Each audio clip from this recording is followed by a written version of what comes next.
تعالى. إصابة شخصين النهارده في حادث انقلاب سيارة نصف نقل بطريقة يوم موسى راس سدر. الصورة اللي قدام حضراتكم دي عمرك ما هتشوفها في أي حتة في الدنيا إلا عندنا هنا في قناة السويس، بتصوير العالمي هاني زين. تسلم إيديك يا فنان. أهالي حي الجناين الكرام، عندكم قطع كهرباء بكرة من 9 صباحا لحد الساعة 2 الظهر. الأماكن المتأثرة بانقطاع التيار الكهربي: مساكن المشروع، مركز الطب المشروع، محطة صرف القبلية، مركز البحوث الزراعية، محول الرجولة، محول عليها رفعت، ومخزن خردة هيئة قناة السويس.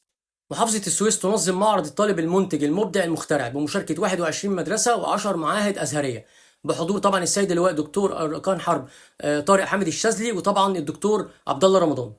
حي فيصل النهارده عمل تنفيذ 12 قرار إزالة لتصدي لمخلفات البناء والتعديات على أملاك الدولة. طبعا احنا عارفين ان السيد اللواء الدكتور طارق حامد الشاذلي ما بيتاخرش عن السويس في اي حاجه. دي مناشده عاجله لسيادتك. زي ما حضرتك شايف المكان ده قدام محطه القطر في العوايد، كل يوم بيتسبب في كارثه بسبب بوظان الطريق. زي ما حضرتك شايف العربيات بتتعلق في الاسفلت يا فندم، والعربيات بتقف وبيحصل كارثه كبيره جدا. النهارده كان في اعمال نظافه وجمع مخلفات في نطاق حي الجناين. طبعا قدام حضراتكم الصور. المعهد الديني الهيشه، حاويه الهيشه، مقلب الفصل الواحد. الشاب اللي قدام حضراتكم ده ياسر رجب، المتوفي في حادث اتوبيس الجلاله امس. ربنا يرحمه ويصبر اهله، ادعوا له بالرحمه. ندخل على شغل حي عتاقه. طبعا قطاع النظافه بالحي النهارده زي ما حضراتكم شايفين، النهارده عمل اعمال دهانات النظافه بمدينه النور ومدينه السلام 2، بالاضافه الى رفع خطوط السير اليوميه في جميع الشوارع والميادين. النهارده عملوا صيانه في اعمده الاناره والولاعات بشارع الحي محيط بنزينه الوطنيه حتى مبنى رئاسه الحي.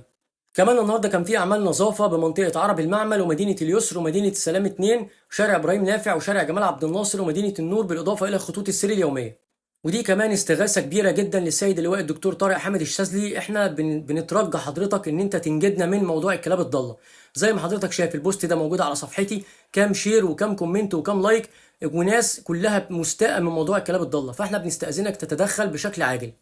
الفيديو ده يا فندم جالي من مواطن من المواطنين اللي ساكنين في الجناين بمنطقه 46. زي ما حضراتكم شايفين الميه اللي موجوده على الحيطان دي ميه مجاري ناشعه، بسبب ان هناك مفيش مجاري والترنشات باظت، وكل ما يعني يعملوها بعد يومين بالظبط بتتسد.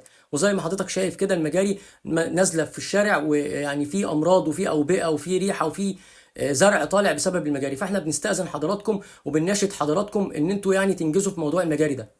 ولكل المتابعين ولكل الناس اللي شافت الفيديو، انا بناشدكم وارجوكم شيروا الفيديو واعملوا كومنتات عشان يوصل لكل المسؤولين. شكرا لكم.